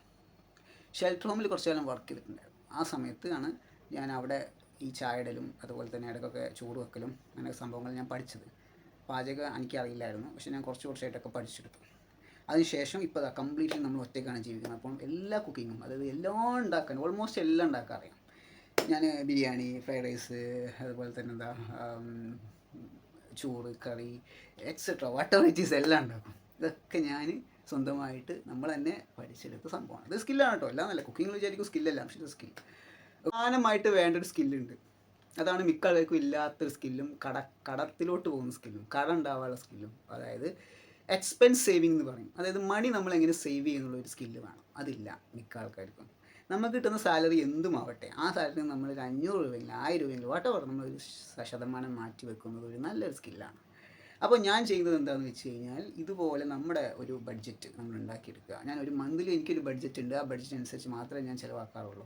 അപ്പം അതാണ് മെയിനായിട്ട് നമ്മളെ ഒരു സേവിങ് മെൻറ്റാലിറ്റിയിലോട്ടും എക്സ്പെൻസ് മാനേജ്മെൻറ്റിലോട്ടും പോകത്തുള്ളൂ. അത് നമുക്ക് ഫിനാൻഷ്യൽ ലിറ്ററസി വേണം, ഫിനാൻഷ്യൽ നമ്മൾ ഇൻഡിപെൻഡൻ്റ് ആവണം. പക്ഷെ നമ്മൾ കോടികളും ലക്ഷങ്ങളും ഉണ്ടാക്കാൻ പറ്റിയിട്ടില്ലെങ്കിലും നമുക്ക് കടമില്ലാതെ ജീവിക്കാൻ പറ്റും. ഒരാളോട് പോയിട്ട് നമുക്ക് എനിക്ക് പൈസ തരൂ സഹായിക്കൂ എന്ന് പറയാതെ നമുക്ക് ജീവിക്കാൻ പറ്റണം. അതാണ് ഞാൻ പറഞ്ഞു തരുന്ന മാർഗം. നമുക്ക് കോടീശ്വരനെ പറഞ്ഞല്ലോ, ലക്ഷങ്ങളൊക്കെ ഉണ്ടാക്കി നമുക്ക് അങ്ങനെ ആവാൻ പറ്റില്ല. പക്ഷേ നമുക്ക് കടമില്ലാതെ ജീവിക്കാൻ ഏറ്റവും സുഖമായ സംഭവം, നമുക്ക് ഉറങ്ങാൻ പറ്റും മനസ്സമാധാനത്തോടു കൂടി. അപ്പോൾ അതിനുള്ളൊരു സ്കിൽ ഉണ്ടാക്കിയെടുക്കുക എന്ന് പറഞ്ഞു കഴിഞ്ഞാൽ നമ്മൾ തന്നെ വിചാരിക്കണം. നമ്മളെ സാലറി, നമുക്ക് കിട്ടുന്ന പൈസ നമ്മൾ എങ്ങനെ യൂസ് ചെയ്യുന്നതനുസരിച്ച് ഡിപ്പെൻഡ് ചെയ്തിരിക്കും. ഒരു മാസം നമുക്ക് തന്നെ ഒരു ബഡ്ജറ്റ് ഉണ്ടാക്കാം. നമ്മുടെ എക്സ്പെൻസ്, ട്രാവൽ, ഫുഡ്, നമുക്ക് മറ്റുള്ള ചിലവുകൾ, നമുക്ക് ഡ്രസ്സിൽ ഷോപ്പിംഗ്, അത് മറ്റേത് മറിച്ച് എക്സെട്ര നമുക്ക് തന്നെ ഉണ്ടാക്കിയെടുത്ത് നമുക്ക് തന്നെ ഉണ്ടാക്കാൻ പറ്റുന്ന ഒരു ബഡ്ജറ്റ് ക്രിയേറ്റ് ചെയ്യുക എന്ന് പറഞ്ഞാൽ ഏറ്റവും നല്ലൊരു പോസിറ്റീവ് കാര്യമാണ്. അപ്പോൾ നിങ്ങൾ ചിന്തിക്കും നമ്മൾ പിശുക്കനാണ് അല്ലെങ്കിൽ ഇങ്ങനെയാണ്. ഒരിക്കലുമല്ല. പിശുക്കൻ വേറെയാണ്, ഇത് വേറെയാണ്. ഓക്കെ, രണ്ടുമാണ്. പിന്നെ കുറച്ചൊക്കെ നമ്മൾ പിശുക്ക് കാണിക്കുന്നത് എപ്പോഴും നന്നായിരിക്കും. ചില ആൾക്കാർ പറയും ഒരു ലൈഫിൽ അടിച്ചുപൊളി ജീവിക്കും. പക്ഷേ അടിച്ചുപൊളി ജീവിച്ചാൽ ചിലപ്പോൾ നമുക്ക് നാളെ ഒരു ക്രൈസിസ് വന്നു കഴിഞ്ഞാൽ ഒരാൾക്കാരോട് സഹായം ചോദിക്കേണ്ടി വന്നാൽ ബുദ്ധിമുട്ടല്ലേ. അതുകൊണ്ട് നമ്മൾ അടിച്ച് പൊളിക്കണം. നമ്മളതിനൊരു ലിമിറ്റ് വേണം, എല്ലാത്തിനും ലിമിറ്റ് വെച്ചിട്ട്. ഓക്കെ, രണ്ടും വേണം. ഓക്കെ, എല്ലാം അമിതമാവരുത്, എല്ലാം ആവശ്യത്തിന് വേണം. അതാണ് പറയുക, അമിതമായാൽ അമൃതവർഷമാണ് എല്ലാം. ലൈഫിൽ 6 വർഷം കൊണ്ട് നടന്ന കാര്യങ്ങളൊക്കെ പറയുകയാണെങ്കിൽ, എൻ്റെ ട്രീറ്റ്മെൻറ്റ്, എൻ്റെ സർജറി, അതുപോലെ തന്നെ പല പല ജോലികൾ ചെയ്തിട്ടുള്ള എക്സ്പീരിയൻസ് ഉണ്ടാക്കിയെടുത്തു. ഒരുപാട് ജോലികൾ മാറി ചെയ്തിട്ടുള്ള എക്സ്പീരിയൻസ് ഉണ്ടാക്കിയെടുത്തു. ഞാൻ പറഞ്ഞല്ലോ, മീൻ കച്ചവടം വെച്ചിട്ടുള്ള എല്ലാ ജോലികളും ഞാൻ ചെയ്തിട്ടുണ്ട്. അതുകൊണ്ട് ആ എക്സ്പീരിയൻസ് എല്ലാം എനിക്കുണ്ട്. എങ്ങനെ ഒരു പ്രൊഡക്റ്റ് സെല്ല് ചെയ്യാം, how to sell a product, marketing, ഇതൊക്കെ ഞാൻ ഉണ്ടാക്കിയ സ്കില്ലാണ്. ഓക്കെ, ഞാൻ ഇൻറ്റേൺഷിപ്പ് ചെയ്തത് കൊമേഴ്ഷ്യൽ മാർക്കറ്റിംഗിലായിരുന്നു. സോ എനിക്കൊരു കൊമേഴ്ഷ്യലായിട്ട് ബന്ധപ്പെട്ടുള്ള കുറേ കാര്യങ്ങൾ എനിക്കറിയാം, പ്രൊഡക്റ്റ് ബേസ്ഡ്, മാർക്കറ്റിംഗ് ബേസ്ഡ്. അപ്പോൾ അതിൻ്റെ കുറേ സ്കിൽ ഉണ്ടാക്കിയെടുത്തു. കുറേ കാര്യങ്ങളാണ് പറയാൻ പോകുന്നത്. അങ്ങനെ കുറേ കാര്യങ്ങൾ, ജോലിയുടെ എല്ലാ കാര്യങ്ങളും, എങ്ങനെ ഒരു പേഷ്യൻറ്റിനെ ട്രീറ്റ് ചെയ്യാനുള്ള അൽഷിമേഴ്സിൻ്റെ കാര്യം നമ്മൾ സംസാരിച്ചു. ചില ആൾക്കാർക്ക് അറിയില്ല എങ്ങനെ ഏത് പേഷ്യൻറ്റിനായാലും അൽഷിമേഴ്സ് ആവേണ്ട ഒരു ബെഡ് പേഷ്യൻറ്റിനെ നമ്മൾ എങ്ങനെ ട്രീറ്റ് ചെയ്യാനുള്ള കാര്യം അറിയാം. നഴ്സിംഗ്, അതുപോലെ തന്നെ ഈ പറഞ്ഞ എന്താ പറയുക, ഹൗസ് കീപ്പിംഗ് ജോലി ചെയ്തിട്ടുണ്ട്, ഹോട്ടലിൽ സെർവ് ചെയ്തിട്ടുണ്ട്, ഫുഡ് സെർവ് ചെയ്തിട്ടുണ്ട്, വെയിറ്ററായിട്ട് വർക്ക് ചെയ്തിട്ടുണ്ട് കുറേ കാലം. അപ്പോൾ അതുകൊണ്ട് ആ കാര്യങ്ങൾ അറിയാം. പിന്നെ പച്ചക്കറിക്കടി നിന്നിട്ടുണ്ട്, എങ്ങനെ നമ്മൾ സാധനമൊക്കെ തൂക്കിയെടുത്ത് കൊടുക്കും, പച്ചക്കറികളും തക്കാളി, ഉള്ളി, വെണ്ടയ്ക്ക എങ്ങനെ നമ്മൾ എടുത്ത് കൊടുക്കും എന്നുള്ള കാര്യങ്ങളൊക്കെ നമ്മൾ പഠിച്ചു. അത് നിങ്ങൾ വിചാരിക്കും ഒരു സംഭവമാണല്ലേ, പക്ഷേ സംഭവമാണത്. നമ്മൾ പഠിക്കണം. എത്ര നമുക്കൊരു അറിയണമല്ലോ എങ്ങനെയാണ് നമ്മളത് ചെയ്യാന്നുള്ളത്, അതെങ്ങനെ പാക്ക് ചെയ്ത് കൊടുക്കും, അതെങ്ങനെ എടുത്ത് കൊടുക്കുന്ന കാര്യങ്ങൾ നമ്മൾ പഠിക്കണം. അതൊക്കെ ഒരു സംഭവം തന്നെയാണ് കേട്ടോ. ഒക്കെ ലൈഫിലെ ഏറ്റവും വലിയ പഠിത്തമാണ്. ഒക്കെ അപ്പോൾ അതൊക്കെ പഠിച്ചു. അതുപോലെ തന്നെ എന്താ പറയുക, ഞാൻ സൂപ്പർ മാർക്കറ്റിൽ വർക്ക് ചെയ്തിട്ടുണ്ട്. അപ്പോൾ അവിടുത്തെ കുറച്ച് സാധനങ്ങളൊക്കെ എടുത്ത് കൊടുക്കാനും വെക്കാനും പിടിക്കാനും, എന്താ നമ്മൾ പഠിക്കാത്ത ഒന്നുമില്ല എന്ന് പറയും. ലോകത്ത് നമ്മളെല്ലാം പഠിച്ചിട്ടുണ്ട്. ഓൾമോസ്റ്റ് ചെയ്യാനൊക്കെ നമ്മൾ പഠിച്ചു എന്ന് പറയും. നമ്മൾ ആ സ്റ്റേജിൽ നമ്മൾ വലിയൊരു കോർപ്പറേറ്റ് സെക്ടറിലോട്ട് പോവുകയാണ്. അതായത് ഇവിടെ നിന്ന് നമ്മൾ നേരെ മുകളിലോട്ട് പോകാമെന്ന് വിചാരിക്കുക. അവിടെ എത്തിയിട്ട് നമ്മൾ ഒരുപാട് ആൾക്കാർ, അതിൽ കുറേ ഇൻ്റർനാഷണൽ ക്ലയൻറ്റ്സ് വരും ഗ്ലോബലി, പ്ലസ് നമ്മുടെ ഇന്ത്യ ബേസ്ഡുള്ള ആൾക്കാർ, HR. ഈ ടീമിൻ്റെ കൂടെ നമ്മളൊരു മീറ്റിംഗ് ഇരിക്കുകയെന്ന് വിചാരിക്കുക. അവർ സ്പീക്ക് ചെയ്യും നമ്മുടെ അടുത്ത്, നമ്മൾ റെസ്പോണ്ട് ചെയ്യണം. അങ്ങനെ വലിയൊരു മീറ്റിങ്ങിൽ നമ്മൾ എങ്ങനെ സംസാരിക്കുന്നു, എങ്ങനെ കമ്മ്യൂണിക്കേറ്റ് ചെയ്യുന്നു, എങ്ങനെ പ്രസൻറ്റ് ചെയ്യുന്നു എന്നുള്ള കാര്യം വരെ നമ്മളിവിടെ നിന്നാലും പഠിച്ചു. എങ്ങനെ നമ്മൾ അവരായിട്ട് ഇൻട്രാക്ട് ചെയ്യുന്നു എന്നുള്ള കാര്യം എല്ലാം പഠിച്ചു. ഒറ്റ കാര്യം ഞാൻ പറയാം, പഠിക്കുന്ന സംഭവത്തിന് പ്രായമൊന്നുമില്ല. അതിപ്പം എനിക്കിപ്പോൾ 34 വയസ്സായി. ഇതൊക്കെ ഞാൻ പഠിച്ചത് ഈ പറഞ്ഞ 28-29 വയസ്സിന് ശേഷമാണ്. ഇവിടെ ഇനി 28 വയസ്സായി പഠിക്കാൻ പറ്റില്ല, അങ്ങനെയൊന്നുമില്ല. പഠനത്തിന് ഇപ്പം ഇനി നമുക്ക് ഏജോ കാര്യങ്ങളോ ഒന്നുമില്ല. ഇത് എപ്പോൾ വേണമെങ്കിൽ നമുക്ക് പഠിച്ചെടുക്കാൻ പറ്റുന്ന കാര്യം. മരണം വരെ നമുക്ക് പഠിക്കാം. 100 വയസ്സായി നമുക്ക് പഠിക്കാൻ പറ്റും. ഇപ്പോൾ നമ്മൾ ടെക്നോളജിക്ക് അനുസരിച്ച് മാറിക്കൊണ്ടിരിക്കണം. അപ്പോൾ അതുകൊണ്ട് അതൊക്കെ ഇങ്ങനെ പഠിച്ചുകൊണ്ടിരിക്കണം. അപ്പോൾ അങ്ങനെ നോക്കുകയാണെങ്കിൽ നമുക്ക് പ്രായം എന്ന് പറയുന്ന സംഭവം പഠനത്തിന് ബാധകമല്ല എന്ന് എനിക്ക് പറയാൻ പറ്റും. എസ്പെഷ്യലി എല്ലാ സെക്ടറിൽ വർക്ക് ചെയ്യുന്ന ആൾക്കാർക്കും അപ്ഡേറ്റ് ചെയ്തുകൊണ്ടിരിക്കണം അവരെല്ലാവർക്കും. അപ്പോൾ അതനുസരിച്ച് നമ്മളിങ്ങനെ പഠിച്ചുകൊണ്ടിരിക്കണം. പല പല കാര്യങ്ങൾ, പുതിയ കാര്യങ്ങൾ നമ്മൾ പഠിച്ചുകൊണ്ടിരിക്കണം. ആൾക്കാരും എന്നോട് പറഞ്ഞിട്ടുണ്ട്, ഷൈൻ എപ്പോഴും സങ്കടമുള്ള കാര്യങ്ങളെ വീഡിയോയിൽ സംസാരിക്കാറുള്ളൂ. അപ്പോൾ അതുകൊണ്ടാണ് ഞാൻ എൻ്റെ സങ്കടത്തെ മറികടന്ന്, സങ്കടമുള്ള കാര്യങ്ങൾ എന്ന് പറഞ്ഞു കഴിഞ്ഞാൽ ഫാമിലിയുമായി ബന്ധപ്പെട്ട കാര്യമാണ്, അല്ലാത്ത സങ്കടമൊന്നും എനിക്കറിയില്ല. അല്ലാതെ എനിക്കൊരു സങ്കടമില്ല. അത് മാത്രമേ ഉള്ളൂ. ഉള്ളത് പറയാമല്ലോ. പിന്നെയുള്ള സങ്കടം, ചില ആൾക്കാർ നമ്മുടെ ലൈഫിൽ വന്നിട്ട് നമ്മളടുത്ത് സ്നേഹത്തിലൊക്കെ നിന്നിട്ട് അവസാനം അവർ നമ്മുടെ ലൈഫിൽ നിന്ന് പോവുക. അതെനിക്ക് സഹിക്കില്ല. അതാണ് ചെയ്യുന്നത്. പല ആൾക്കാരും ചെയ്യാറുണ്ട് അങ്ങനെ. മനസ്സാക്ഷിയില്ലാത്ത ആൾക്കാരെന്ന് നമുക്ക് പറയാൻ പറ്റുള്ളൂ. പക്ഷെ അവരെക്കുറിച്ച് ഞാനൊന്നും പറയുന്നില്ല.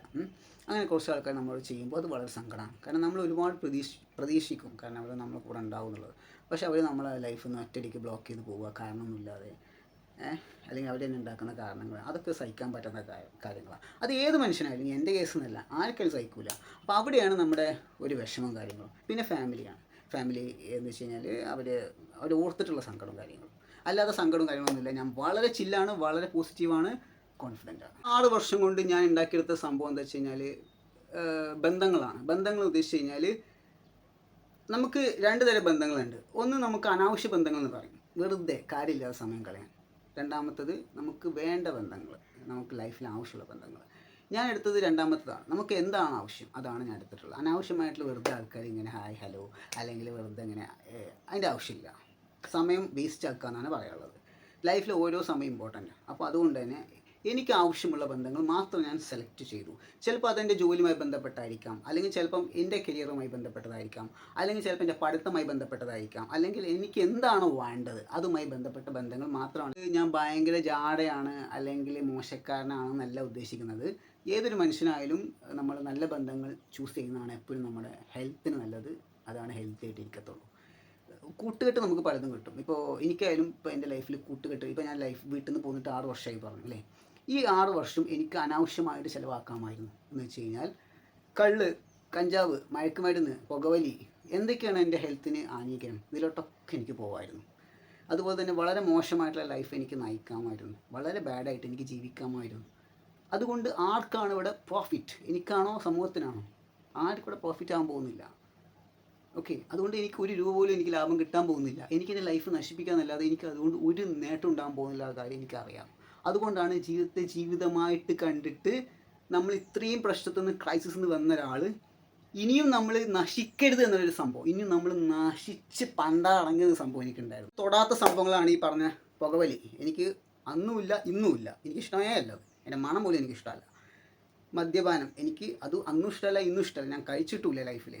ഓക്കെ, ഞാനും എൻ്റെ ഫ്രണ്ടും ഇടയ്ക്ക് പബ്ബിൽ പോകും. പബ്ബിൽ പോകുന്നത് എന്തിനാണെന്ന് എല്ലാവരും ചോദിക്കും. വെള്ളം അടിക്കാനല്ലേ. പക്ഷേ ഞങ്ങൾ പോകുന്നത് ഫുഡ് കഴിക്കാനും ഡാൻസ് കാണാനും. ഞാനും എൻ്റെ ഫ്രണ്ടും ഇതുവരെ മദ്യം ഞങ്ങൾ തൊട്ടിട്ടില്ല. ഇടയ്ക്ക് ഞങ്ങൾ 2-3 വട്ടമൊക്കെ പോകും. എന്നുമല്ല, ഇടയ്ക്കൊക്കെ പോകും. അപ്പോൾ ആ പോയ സമയത്തൊക്കെ ഞങ്ങൾ കഴിക്കാറില്ല. ഞങ്ങൾ എന്ത് ചെയ്യും? ഫുഡ് കഴിക്കും. മൊജിറ്റോ, ജ്യൂസ് അങ്ങനെ എന്തെങ്കിലും കുടിക്കത്തുള്ളൂ. ഒരിക്കലും ഈ സാധനം കൈകൊണ്ട് തൊട്ടിട്ടില്ല. അപ്പോൾ അതാണ് ലൈഫിൽ നമ്മൾ ആവശ്യമില്ലാത്ത സംഭവങ്ങളൊക്കെ അവോയ്ഡ് ചെയ്യുക. നമുക്ക് ആവശ്യമുള്ള കാര്യങ്ങൾ, അതിന് ഫ്രണ്ട്ഷിപ്പ് ആയാലും ഇതുപോലെ സംഭവങ്ങളായാലും, ഇതുകൊണ്ട് നമുക്കൊന്നും കിട്ടാൻ പോകുന്നില്ല.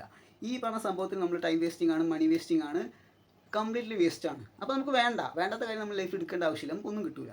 നമുക്ക് വേണ്ട കാര്യങ്ങൾ മാത്രം എടുക്കും. വേസ്റ്റ് ആയിട്ടുള്ള ഒരേ ഒരു സംഭവം റിലേഷൻഷിപ്പ് എന്ന് വെച്ച് കഴിഞ്ഞാൽ ഈ അനാവശ്യമായിട്ടുള്ള ആൾക്കാർ ലൈഫിൽ വരും. ഷൈൻ ഞാൻ എൻ്റെ കൂടെ നിൽക്കും, ഷൈൻ എന്നെ എനിക്കിഷ്ടമാണ് എന്നൊക്കെ പറഞ്ഞ് എൻ്റെ കൂടെ എന്നെ ഫോഴ്സ് ചെയ്ത് എന്നെ കമ്മിറ്റ് ചെയ്യിപ്പിക്കുക. അങ്ങനെ ചെയ്ത് കഴിഞ്ഞ് ഞാനും അതിൽ വീണ് പോകും. കാരണം എനിക്ക് വേറെ ആരും എന്നെ സ്നേഹിക്കാനോ ഇഷ്ടപ്പെടാനോ ഇല്ലാത്തതുകൊണ്ട് ഞാനും സ്വാഭാവികമായിട്ട് വീണ് പോകും.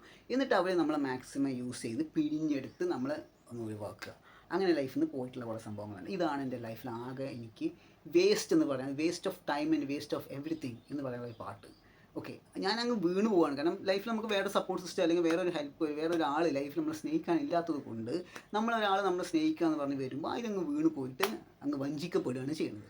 അതാണ് ലൈഫിൽ ഏറ്റവും അധികം ഞാൻ വേസ്റ്റ് ചെയ്തിട്ടുള്ള ഒരു പാട്ട് എന്ന് പറയാൻ പറ്റും. പക്ഷേ ഞാൻ കുറേ വർഷങ്ങൾക്ക് ശേഷം ഞാൻ അങ്ങനെ കമ്മിറ്റഡ് ആയിട്ടില്ല ആരുമായിട്ട്. പക്ഷേ ചില ആൾക്കാർ നമ്മൾ ഇഷ്ടമായിട്ട് പറഞ്ഞ് നമ്മുടെ കൂടെ നിന്ന് ഫ്രണ്ടായിട്ട് നിന്ന് അവസാനം അങ്ങനെ നമ്മളിട്ടിട്ട് പോകുന്ന ആൾക്കാരുണ്ട്. അപ്പോൾ ആ സങ്കടം കാര്യങ്ങളും എനിക്ക് ലൈഫിൽ ഉണ്ടായിട്ടുള്ളൂ. ഓക്കെ, പിന്നെ ഞാൻ ഈ 6 വർഷം കൊണ്ട് എനിക്ക് എന്തൊക്കെ നഷ്ടപ്പെട്ടിട്ടുണ്ട്. എൻ്റെ കയ്യിൽ ലാപ്ടോപ്പ്, മൊബൈൽസ്, അതുപോലെ തന്നെ എനിക്ക് വീട്ടിൽ നിന്ന് കുറച്ച് ഗോൾഡും കാര്യങ്ങളൊക്കെ തന്നിട്ടുണ്ടായിരുന്നു. ഞാൻ പറഞ്ഞല്ലോ, നമ്മൾ മുമ്പ് സംസാരിച്ചിട്ടുണ്ട്. ആ ഗോൾഡും കാര്യങ്ങളും വീട്ടിൽ നിന്ന് ഇറങ്ങിയ സമയത്ത് എനിക്ക് കയ്യിൽ പൈസ ഒന്നും ഇല്ലാത്ത കാരണം അതൊക്കെ ഞാൻ വിറ്റിട്ടുണ്ടായിരുന്നു. അപ്പോൾ അതൊക്കെ തിരിച്ചെടുത്തു ഞാൻ. കാരണം എൻ്റെ ലൈഫിൽ എനിക്ക് തന്ന ആകെയുള്ളൊരു ഇതായിരുന്നു അത്. എൻ്റെ വീട്ടുകാരെ ഓർമ്മയ്ക്ക് ആകെയുള്ളൊരു സ്വത്തായിരുന്നു എനിക്കത്. വേറെ ഒന്നും എനിക്ക് ഓർക്കാനില്ല. അവരുടെ ഒന്നും എൻ്റെ കയ്യിലില്ല ഓർക്കാൻ. അവരായിട്ട് എനിക്ക് തന്ന ഒന്നുമില്ല. അപ്പോൾ അതുകൊണ്ട് എൻ്റെ മനസ്സിലൊരു കുറ്റബോധം, ഒരു വിഷമവും കാരണം ഞാൻ തന്നെ അധ്വാനിച്ച് ആ ഗോൾഡും കാര്യങ്ങളും ഒക്കെ ഞാൻ തിരിച്ചെടുത്തു. അതാണ് ഇപ്പം ഞാൻ സത്യം പറഞ്ഞാൽ ഞാൻ കഴുത്തിൽ ചെയിനൊക്കെ ഇടുന്നുണ്ടല്ലോ. അപ്പോൾ ആൾക്കാർ ചോദിക്കാറുണ്ട് ചെയിൻ നല്ലതല്ല, ഹറാമാണ് അതൊക്കെ. പക്ഷേ എന്തോ എൻ്റെ ആ മനസ്സിലെ ആ വിഷമവും കാര്യങ്ങളും അന്ന് ഞാൻ എൻ്റെ കഴുത്തിൽ നിന്നാണ് ഊരി കൊടുത്തത് ചെയിന്. അതായത് ഞാൻ ട്രാൻസ്ഫോർമേഷൻ ചെയ്യുന്നതിന് മുമ്പ് ഊരി കൊടുത്തായിരുന്നു. അതുപോലെ തന്നെയുള്ള മോതിരം ഒക്കെ, പക്ഷെ മോതിരം ഞാൻ ഇടാറില്ല. ഓക്കെ, അപ്പോൾ ഇങ്ങനെയുള്ള കുറേ സംഭവങ്ങൾ ഞാൻ കൊടുത്തപ്പോൾ എൻ്റെ ഉള്ളിൽ ഭയങ്കര വിഷമം, കുറ്റബോധം, ഭയങ്കര കുറ്റബോധമായിരുന്നു. അതൊക്കെ തിരിച്ചെടുത്തതാണ്. ആ ഓർമ്മയ്ക്കാണ് ഞാനിത് ഇട്ടുകൊണ്ട് നടക്കുന്നത്, വേറെ ഒന്നുമല്ല കേട്ടോ. എൻ്റെ ഉള്ളിലൊരു വിഷമം കാരണം ഇട്ടുകൊണ്ട് നടക്കുകയാണ്. ആ ഓർമ്മയാണ് മനസ്സിൽ. ഇത് ഇടുമ്പോൾ എൻ്റെ ആ ഒരു ഓർമ്മ വരിക, പണ്ടത്തെ അവരെനിക്ക് തന്നതും അവരെനിക്ക് ഇട്ട് തന്നതൊക്കെ ഒരു ഓർമ്മ. അതുകൊണ്ടാണ് ഇട്ട് നടക്കുന്നത്. ഒരു ഉള്ളിൽ പറഞ്ഞു കഴിഞ്ഞാൽ ഞാൻ വീട്ടിലുള്ള സമയത്തൊക്കെ വളരെയധികം ഹാർഷായിട്ട് സംസാരിക്കുന്ന ഒരാളായിരുന്നു. കാരണം അന്നത്തെ ഒരു സിറ്റുവേഷൻ അതായിരുന്നു. സത്യം പറഞ്ഞാൽ ഇപ്പോൾ എൻ്റെ വീട്ടുകാരോട് ചോദിച്ചാലും അവരെന്നെക്കുറിച്ച് നല്ലതൊന്നും പറയില്ല. കാരണം അവർക്ക് പറയാനൊന്നും ഉണ്ടാവില്ല. എന്നെക്കുറിച്ച് ചോദിക്കുകയാണെങ്കിൽ ഞാൻ വളരെ മോശപ്പെട്ട സ്വഭാവമുള്ളൊരു കുട്ടിയായിരുന്നു തന്നെ അവർ പറയുള്ളൂ. കാരണം എൻ്റെ സ്വഭാവം അങ്ങനെ ആയിരുന്നു, ഉള്ളത് പറയാലോ. ഞാൻ അത്ര നല്ലൊരു ക്യാരക്ടറൊന്നും അല്ലായിരുന്നു. പെട്ടെന്ന് ദേഷ്യപ്പെടും, പെട്ടെന്ന് വയലൻ്റ് ആവും, എന്താ പറയുക, ഒരു മിസ്ബിഹേവിയർ തന്നെ എനിക്കുണ്ടായിരുന്നു.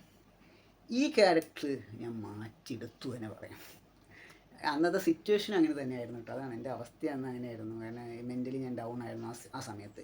കാരണം പല ഇഷ്യൂസ് കാരണം, ഐറ്റുമായി ബന്ധപ്പെട്ടുള്ള ഇഷ്യൂസ് തന്നെയായിരുന്നു എന്നെ വല്ലാതെ ഇതായിരുന്നത്. അപ്പോൾ അവരുടെ അടുത്ത് ഞാൻ ഒരുപാട് ദേഷ്യപ്പെട്ട് സംസാരിച്ചിട്ടുണ്ട്, ഒരുപാട്. എനിക്കതൊക്കെ ഇപ്പോൾ ഭയങ്കര കുറ്റബോധമാണ്. കാരണം ഞാനല്ല ഇപ്പോഴത്തെ ഞാനെന്ന് പറയാൻ പറ്റും. കാരണം എൻ്റെ ലൈഫിൽ ഞാൻ പഠിച്ച ഒരുപാട് സംഭവങ്ങൾ എന്താ വെച്ചാൽ പേഷ്യൻസ്, ക്ഷമിക്കുക സംഭവം. അതുപോലെ തന്നെ നമ്മൾ ക്ഷമിക്കുക എന്ന് ഉദ്ദേശിച്ച് കഴിഞ്ഞാൽ നമ്മൾ എല്ലായിടത്തും ക്ഷമിക്കണം. എക്സാമ്പിൾ പറയുകയാണെങ്കിൽ നമുക്കിപ്പോൾ ഒരു നേരം ഫുഡ് കിട്ടിയില്ല എന്ന് വിചാരിക്കുക. അപ്പോൾ നമ്മൾ ഫുഡ് കിട്ടാതെ നിൽക്കുമ്പോൾ നമ്മൾ എന്തൊക്കെ കാണിക്കും അവിടെ? എനിക്കറിയാം ചില ആൾക്കാർ ഫുഡ് കിട്ടാതെ നിൽക്കുന്ന സമയത്ത് ഭയങ്കര വയലൻ്റ് ആവും. എൻ്റെ കൂട്ടുകാരനുണ്ട്, അവന് 12:30 കഴിഞ്ഞാൽ പിന്നെ അവൻ്റെ സ്വഭാവം മാറും. ഫുഡ് കഴിച്ചിട്ടില്ലെങ്കിൽ അവൻ ദേഷ്യപ്പെടും. അപ്പോൾ നമ്മുടെ അടുത്തൊക്കെ ദേഷ്യപ്പെടും. ഫുഡ് കഴിക്കാൻ വേണ്ടി നമ്മൾ ഒരു മീറ്റിങ്ങിലോ അല്ലെങ്കിൽ എന്തെങ്കിലും വർക്കിലായിരിക്കും.